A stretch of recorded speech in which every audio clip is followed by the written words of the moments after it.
Základná škola Juh vo Vraňove nad Stokrou sa 5. októbra zmenila na teritorium dravcov. Okrídlení krásavci, teda sovy, jastrabovité a sokolovité dravce sa v priestoroch školy ocitli v rámci zážitkového vyučovania. Túto formu výučby začala škola intenzívnejšie praktizovať od začiatku tohto roku a zdá sa, že to bol správny krok. Touto formou skôr pripravíme žiakov, aby získali nové vedomosti, zručnosti a schopnosti, pretože už Jan Amos Komenský hovoril, že je dôležité si všetko vyskúšať a tak si skôr dieťa novú informáciu zapamätá. Táto aktivita je zameraná na environmentálnu výchovu.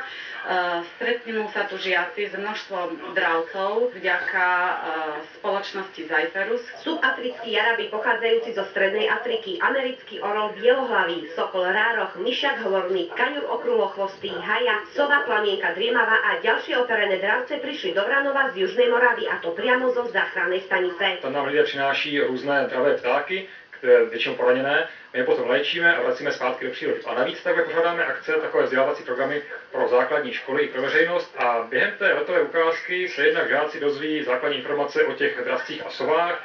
Navíc hodně atraktivní je ta letová část, ve které dravci na volno létají a dokonce i loví vycpanou kořist, třeba kličkující kunu anebo koroptev.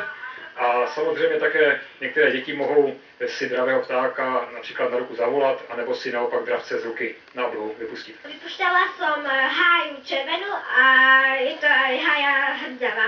Dvoch vtákov. Bol to pekný zážitok a budem si to navždy pamätať. Neuveriteľný pocit, ako na teba tá sova išla, s takými očami na teba pozerala. Ešte keď si mal rukavice meso, neuveriteľné. Zdravé vtáky vzbudili u školákov obrovský záujem. Tí sa o nich dozvedeli veľa zaujímavých informácií. Ti draví ptáci loví kořist do velikosti svojda zajíce, takže je to vlastně pro člověka bezpečné. Je takový rozšířený mýtus, že sovy ve dne nevidí, že jsou slepé.